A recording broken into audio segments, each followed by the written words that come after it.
दिनांक 1 सप्टेंबर 2025 रोजी सर्वोच्च न्यायालयाने टीईटी बाबत निर्णय दिला।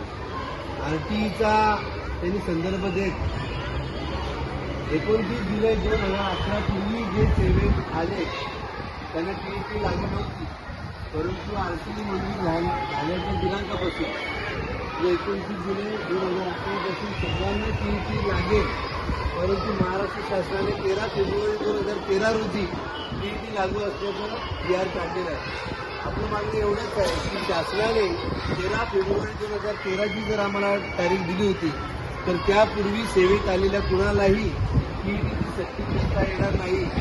हे जरी सर्वोच्च न्यायालय असेल किंवा उच्च न्यायालय असेल हे कायद्याच्या आधारे निर्णय देत असलं तरी हे कायदे संसद किंवा विधान भवन तयार करत असतं।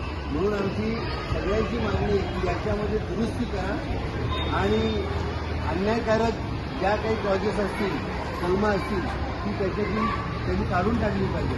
15 मार्च 2024ला संत मान्यतेचे निकष ठरवण्यात आले, त्यामध्ये 20पेक्षा कमी पटसंख्या असलेली एखादी तुकडी किंवा वर्ग असेल तर त्याला एकही शिक्षक मंजूर होणार नाही।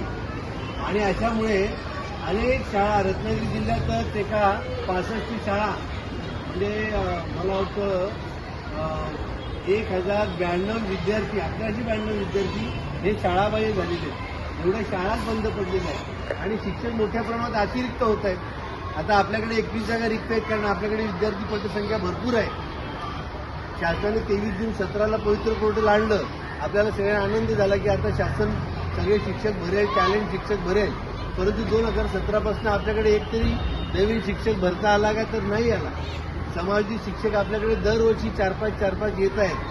शासनाने इंग्लिश माध्यमांच्या शाळांचं पेव सुरू केलेलं आहे आणि त्याच्यामुळे पालकांमध्ये असं संभ्रम निर्माण झालेला आहे की इंग्लिश मिडियमच्या शाळांमधील शिक्षक म्हणजे दर्जेदार शिक्षक ते सगळ्या त्यांचा झाकपा दिसत असल्यामुळे चमचमाट पालकही विद्यार्थ्यांना आपल्या पाल्यांना तिकडे शिकायला पाठवत आहे। आणि या अनुदानित शाळा ज्या आहेत मग माध्यम कोणतंही असो, अनुदानित शाळांमध्ये विद्यार्थ्यांचा ओढ हा कमी होत चाललेला आहे आणि दिवसेंदिवस हे शिक्षकांचं आणि शिक्षकेतरांचं प्रमाण कमी होत चाललेलं आहे। त्यांनी 2020 पासून शिपाई भरतीच बंद केली। आज आपण बघतो की आपली एवढी मोठी शाळा आहे, 44 वर्ग खोल्या आहेत आणि 4 शिपाई आहेत। वर्ग खोल्या व्यतिरिक्त ग्रंथालय, कार्यालय, प्रयोगशाळा हे सगळ्या गोष्टी आहेत। एवढं मोठं पटांगण आहे, हे कोणी स्वच्छता करायची? मुलांच्या हातात जर आपण झाडू दिला तर पालकांची तक्रार असते आणि 4 शिपायांनी जर एवढं साफ करायचं म्हटलं तर त्यांचं कंबरडं मोडतं। अशा पद्धतीची दुरावस्था शासनाने तयार केलेली आहे। या सगळ्यांना विरोध दर्शवण्यासाठी आणि आपण संपाचा आवाज दिला।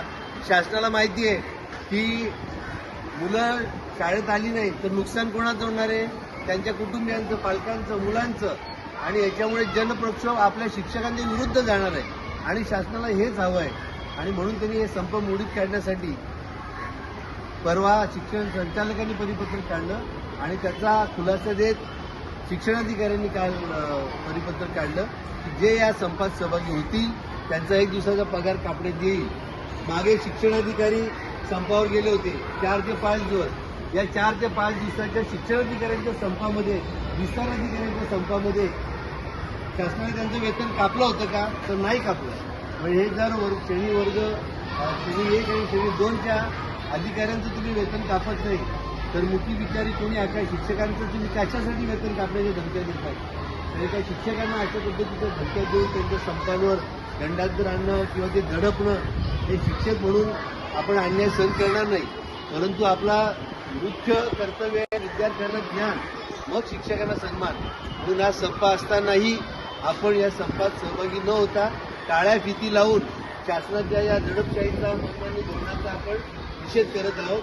मात्र विद्यार्थ्यांशी आपण प्रामाणिकपणे त्यांना ज्ञानदानाचं काम करीत आहोत। या अशा पद्धतीने शिक्षकांना दडपणाऱ्या, शिक्षकांची संख्या कमी करणाऱ्या, अनुदानित शाळा बंद पाडण्याचं धोरण ठरवणाऱ्या आणि टीईटी सारखे जाचक नियम लादणाऱ्या, अटी घालणाऱ्या शासनाचा आम्ही निषेध करत आहोत।